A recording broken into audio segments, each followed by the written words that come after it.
Hola, nosotros somos el equipo número 6 y les vamos a exponer el tema de rehabilitación cardiovascular. El equipo está compuesto por Nidia Carrillo, Daniela Carrillo, Rogelio Ramos, Julio Guillermo Vázquez, Jonathan Álvarez y Yulisa Becerra.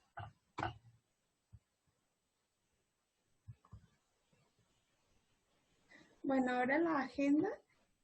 Pues en esta exposición vamos a abordar la definición, un poco de historia, qué pacientes son candidatos a recibir rehabilitación cardíaca, cuáles son los requisitos, los componentes del programa, las fases de los programas, contraindicaciones, selección de pacientes con insuficiencia cardíaca para programas de rehabilitación y cuáles son los resultados que esperamos obtener de esta.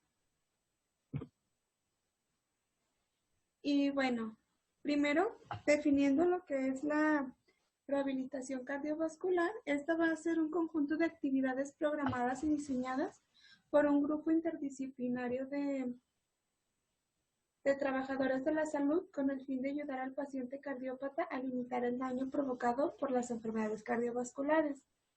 Estas actividades van a comprender una evaluación del paciente, que sería mediante una anamnesis y una exploración física. También pues calcular el riesgo cardiovascular que pudiera tener nuestro paciente, si es leve, si es moderado, si es un riesgo alto. Diseñar un programa de entrenamiento físico, pues va a ser de acuerdo a las posibilidades que nuestro paciente tenga en cuestión de, sí, pues, de qué tanto puede o no puede hacer. Por lo general, la rehabilitación cardíaca, pues, como les mencionaba, va a suponer ejercicios de entrenamiento, apoyo emocional y pues también cambios en el estilo de vida de los pacientes para reducir los riesgos de padecer enfermedades cardíacas. Los programas de rehabilitación cardíaca tienen como objetivo reducir la formación o la regresión de la placa ateromatosa. También pues reincorporar al sujeto a sus actividades cotidianas de una forma más integral y reducir el riesgo de la morbimortalidad a mediano y a largo plazo. Y pues hablando un poquito de historia, tenemos que el doctor William Stokes en 1845 fue el primero en idear programas para ejercicio, para el infarto agudo al miocardio. Entonces, este sería como el pionero en la rehabilitación cardíaca. También, pues, se instauraron la rehabilitación cardíaca al inaugurar el Instituto Nacional de Cardiología Ignacio Chávez. Y en el país, pues, tenemos distintos institutos, que podría ser el Hospital Médica Sur, que es un hospital privado que está en la Ciudad de México, el Instituto Ignacio Chávez, el Hospital de Cardiología que está en el Centro Médico Nacional. Ah, Aquí en Jalisco tenemos el Hospital Bernardet, que pues también es una institución privada, pero pues ese está aquí en Jalisco. Y pues bueno, en cuanto a el servicio de rehabilitación, pues nos ha atendido los problemas o contingencias a lo largo de la historia, desde la fiebre reumática hasta la pandemia de enfermedad coronaria que hay en tiempos actuales. También la alta prevalencia de factores de riesgo en la población mexicana nos hacen muy susceptibles a tener una mayor incidencia en morbimortalidad por patología cardiovascular. Esto es pues por los hábitos alimenticios, dietéticos y pues por la cultura que tenemos aquí en nuestro país. En cuanto a quienes son candidatos para rehabilitación cardíaca, pues van a ser pacientes que hayan tenido algún infarto previo con un desnivel positivo del ST. También pues posterior a una angina inestable, si es portador de una angina de pecho estable, si tiene disminución de la fracción de eyección del ventrículo izquierdo, también posterior a un procedimiento de revascularización, pacientes portadores de valvulopatías leves o moderadas previo a cirugía, pacientes que han tenido algún trasplante cardíaco o posterior a una cirugía valvular.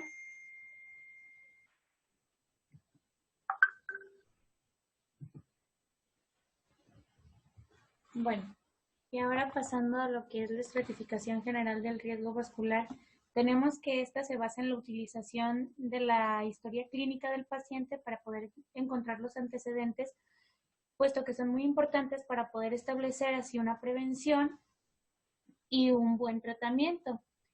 Tenemos esta tablita que nos ayuda a clasificarlo como riesgo bajo, moderado o alto de acuerdo a cada situación cardiovascular. Por mencionar algunas y no leerles toda la tabla, tenemos, por ejemplo, historia del infarto del miocardio. Se considera que tiene un riesgo bajo cuando hay ausencia del infarto del miocardio, es decir, que no se haya presentado previamente. Riesgo moderado, que sea el primer episodio de infarto agudo del miocardio no complicado, y un riesgo alto, un infarto de miocardio complicado, infarto de miocardio previo, isquemia cardíaca persistente, alguna falla ventricular izquierda, complicaciones mecánicas, choque cardiogénico, arritmias cardíacas graves. En edad mayor a 75 años, así como también enfermedad cerebral vascular o isquemia cerebral transitoria. Otro sería isquemia miocárdica en la prueba de esfuerzo, que haya un riesgo bajo, que haya ausencia de esta, un riesgo moderado que sea provocada por ejercicio y un riesgo alto que sea la presencia de una isquemia grave provocada por ejercicio con una frecuencia cardíaca menor a 135 latidos por minuto. Y ahora vamos a ver los requisitos para la incorporación del paciente al programa de rehabilitación cardíaca. Para esto es necesario que el paciente ya tenga un diagnóstico preciso de su patología cardíaca, una prescripción de un tratamiento médico o quirúrgico adecuado a su patología, la estratificación del riesgo y del pronóstico de su patología, la identificación del tipo adecuado de rehabilitación para así como la evaluación de la capacidad funcional del paciente considerando las necesidades de supervisión y futuras evaluaciones médicas. Y los requerimientos que tiene el programa de rehabilitación cardíaca, pues estos necesitan de un personal entrenado para brindarle la atención al paciente, equipos, material educativo e instalaciones con los requerimientos necesarios, programas de ejercicios físicos y educación para el paciente, así como arreglos financieros que están relacionados con el sistema de salud existente.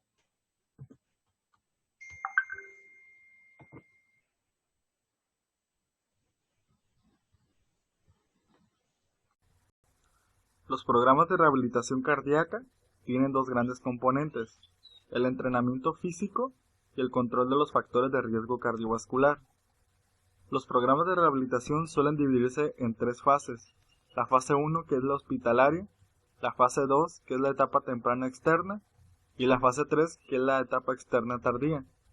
El objetivo de la fase 1 es estimular la movilización temprana y limitar los efectos del reposo prolongado, expresados como patologías hipocinéticas como la hipotensión postural, la neumonía por decúbito, la trombosis venosa profunda u osteopenia. La fase 2 es la terapéutica hospitalaria ambulatoria común, en la que el paciente toma conciencia de los beneficios de un estilo de vida cardiosaludable. El programa es individualizado, incluye el entrenamiento físico, talleres de nutrición y manejo del estrés.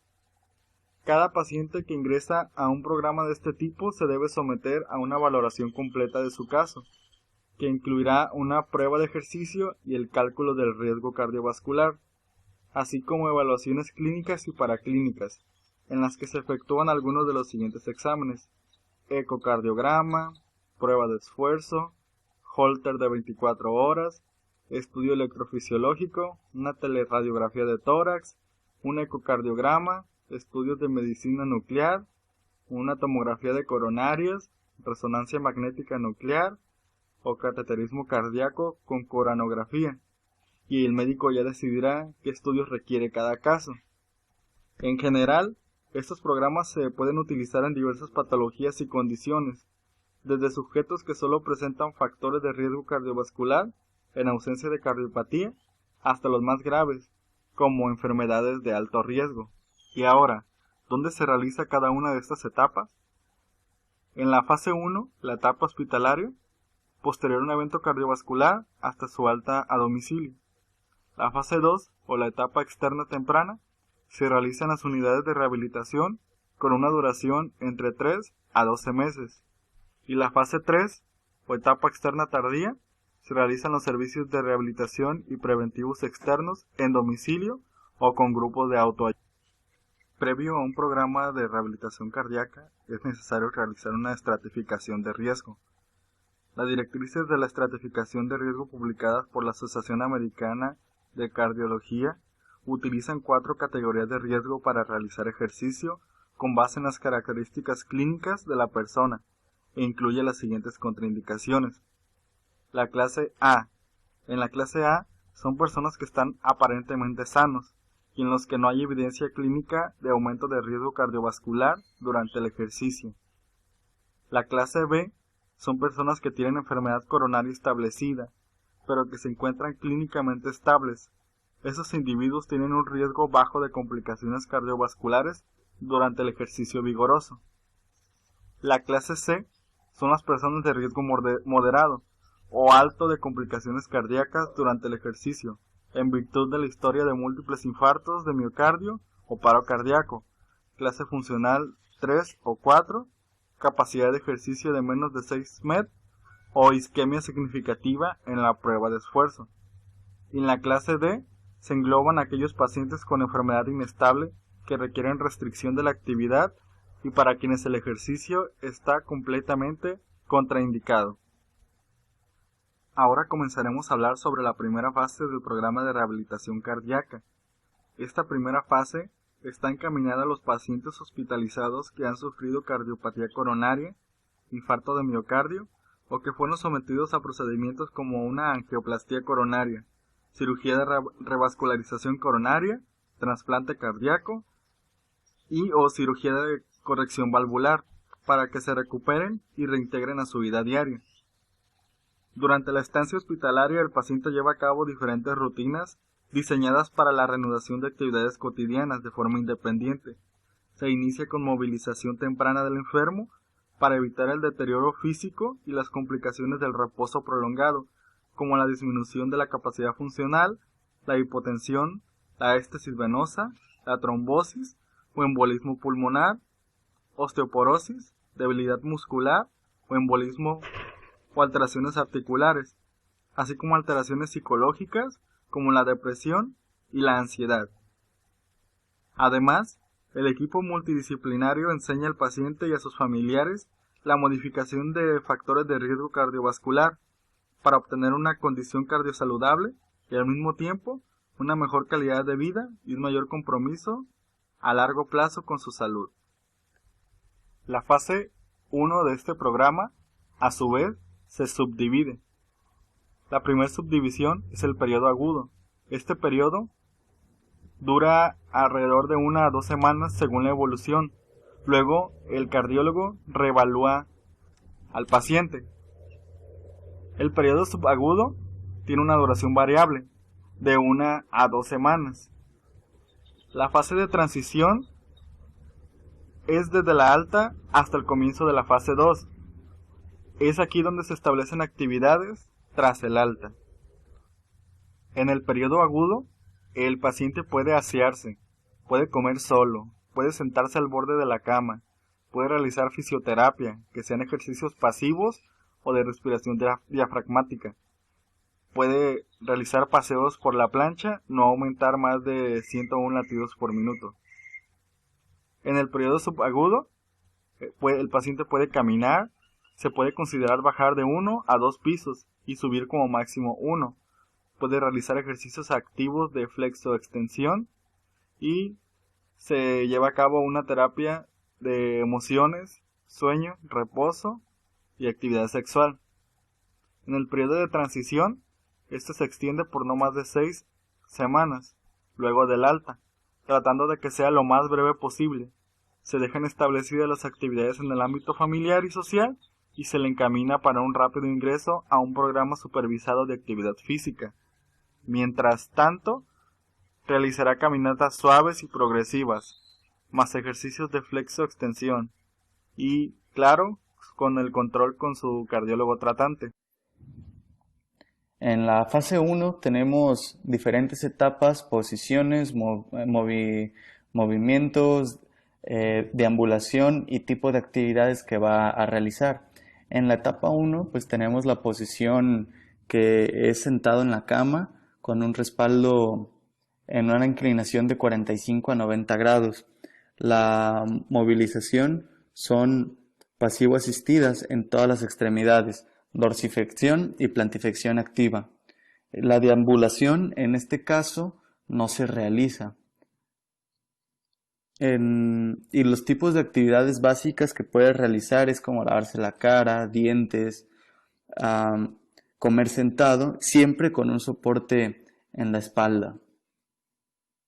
En la fase número 2, perdón, en la fase número 2, el paciente ya se encuentra sentado en una silla o reposet, como se puede ver en la imagen. El tipo de movimiento que realiza son generalmente activas asistidas en todas sus extremidades. En este caso, la deambulación se divide en dos tipos, en dos situaciones. Cuando es posinfarto no se realiza, pero cuando es posquirúrgico, de 2 a 5 minutos divididos en 2 sesiones al día. Y el tipo de actividades es como, por ejemplo, trasladarse en silla de ruedas, la enfermera va a bañar al paciente sentado, utiliza el WC, come sentado en una silla, se puede cepillar el cabello, se puede rasurar, etc. En la fase 3, la posición del paciente es sentado en una silla de reposet con movilización activa libre. En esta fase, de preferencia y siempre según las capacidades y tolerancias que tenga el paciente, va a ser activa libre de todas las actividades y si el paciente lo permite y su evolución se lo permite, intentar ponerse de pie y volverse a sentar varias veces. Y cuando se encuentra de pie es importante la transferencia de peso. De igual manera que en la fase anterior se va a dividir en posinfarto, el paciente puede caminar al baño siempre con asistencia. Y en el postquirúrgico también se va a dividir en dos sesiones, tiempo de 2 a 5 minutos dividido en 2 sesiones. Las actividades que se recomiendan en esta fase son actividades de autocuidado. En la silla frente al lavamanos, la enfermera lo asiste para bañarse, como en la fase anterior.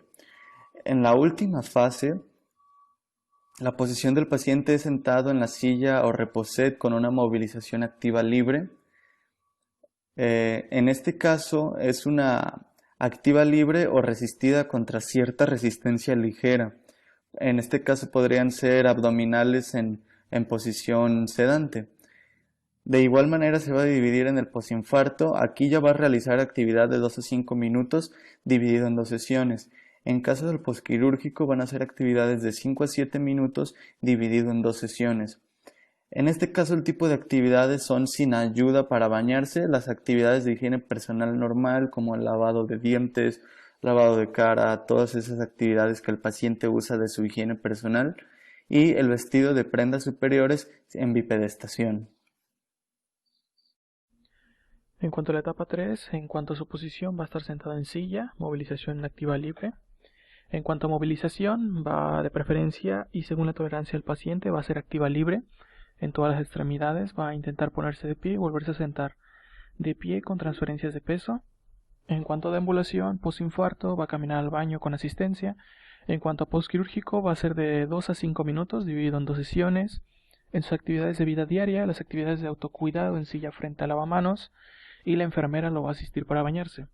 En cuanto a la etapa 4, vamos a tenerlo sentado en silla, con movilización activa libre, la actividad libre o resistida contra resistencia ligera, abdominales en posición sedente. En cuanto a deambulación posinfarto, va a ser de 2 a 5 minutos, dividido en 2 sesiones. En cuanto a postquirúrgico, va a ser de 5 a 7 minutos, dividido en 2 sesiones. En su actividad de vida diaria, sin ayuda ya va a bañarse sin ayuda. Las actividades de higiene personal y vestido de prendas superiores en bipedestación se pueden realizar.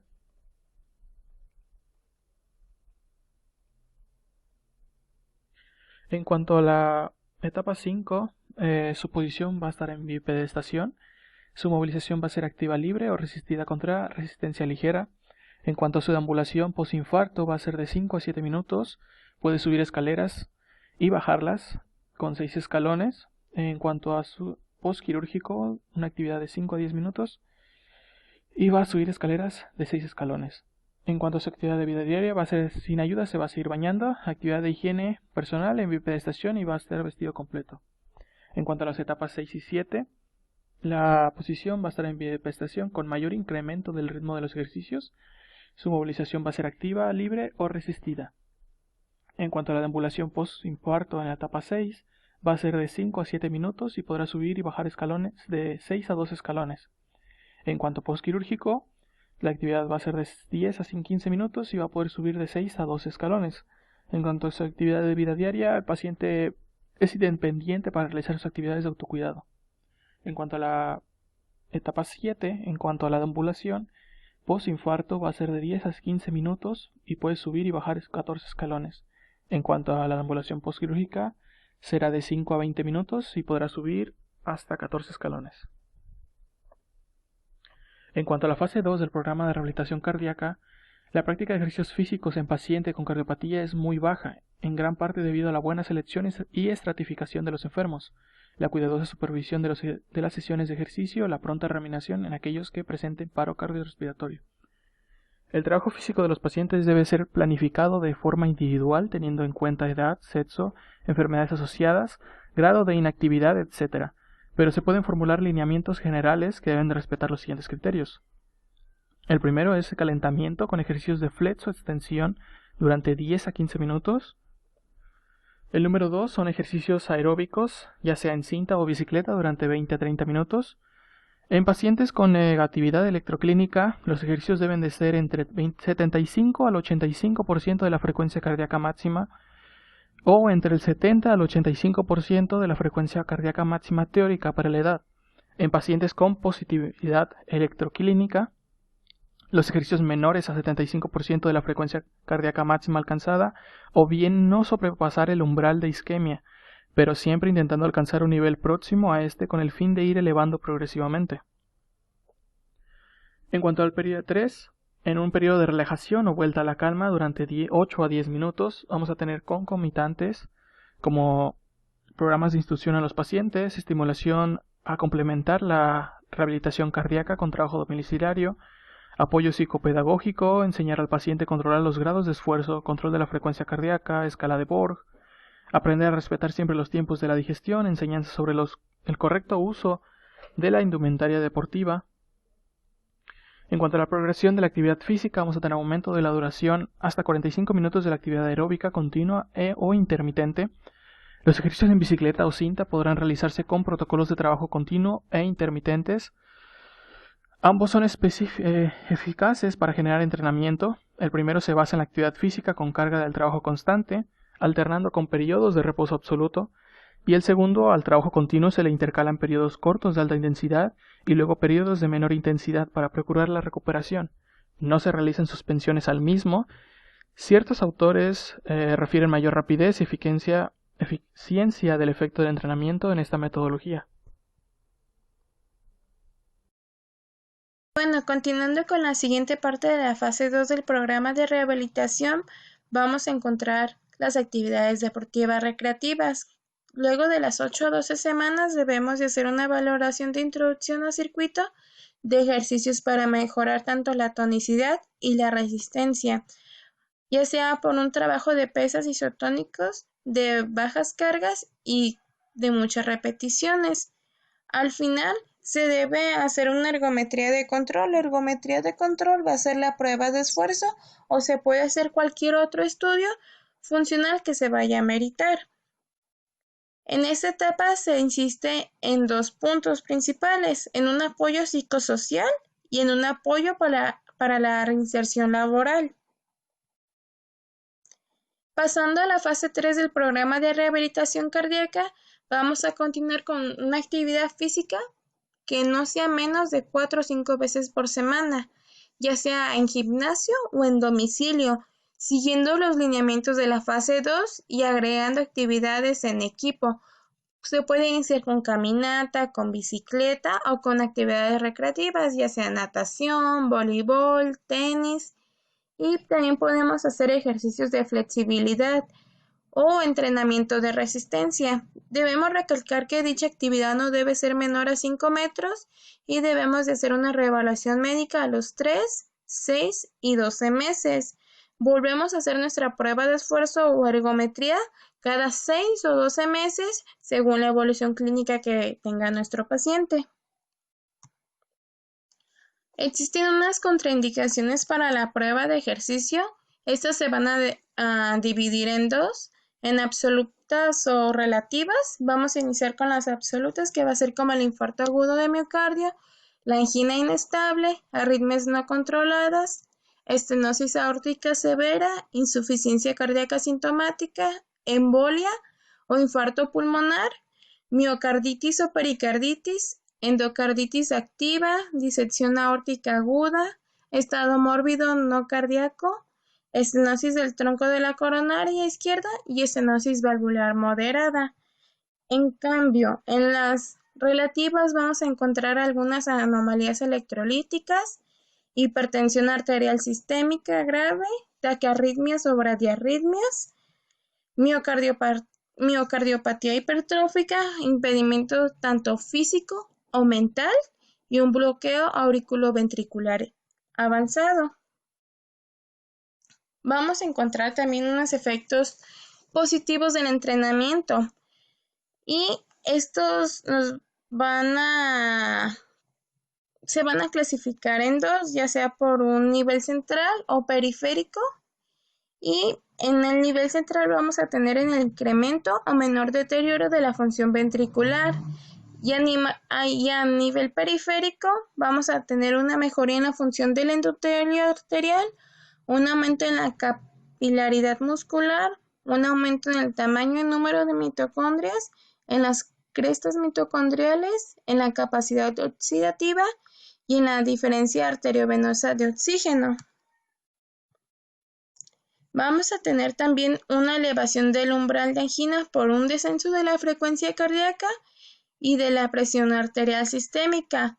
A nivel respiratorio vamos a encontrar un descenso de disnea, vamos a tener una capacidad vital aumentada, una mejora en la cinética diafragmática y a nivel psicológico vamos a encontrar muchos beneficios como es el descenso del estrés, la depresión y la ansiedad. Y bueno, ya vimos que el entrenamiento físico va a tener efectos en la calidad de vida del paciente, pero también vamos a observar que este entrenamiento tiene efectos sobre el pronóstico y la evolución del padecimiento del paciente. Estos efectos los podemos dividir en indirectos y directos. Los indirectos, pues tendríamos, por ejemplo, el aumento del colesterol HDL y el descenso del colesterol LDL, así como de triglicéridos y homocisteína. Tendríamos también que los pacientes que padezcan hipertensión arterial pues van a tener un mejor control de esta, sobre todo cuando esta es leve y moderada. En los pacientes que padezcan diabetes mellitus vamos a observar también un mejor control de las glucemias.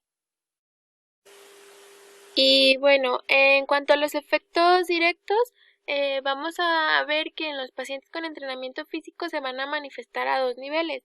A nivel trombogénico vamos a tener que los pacientes van a tener un descenso de fibrinógeno y agregabilidad plaquetaria, así como un aumento en la fibrinolisis, lo que pues nos va a prevenir la formación de coágulos en estos pacientes. Y a nivel miocárdico, pues vamos a tener distintos cambios. Por ejemplo, un aumento en el diámetro de las coronarias, una mejoría en la función ventricular, una mejoría también en la función endotelial, la disminución de la actividad de inflamación en estos pacientes, la disminución en las resistencias, periféricas, lo que nos va a ayudar también con la hipertensión, una mejor respuesta al estrés en estos pacientes, y una elevación del umbral de fibrilación ventricular, pues lo que nos va a decir con esto queremos decir que van a ser menos susceptibles a padecer una fibrilación ventricular.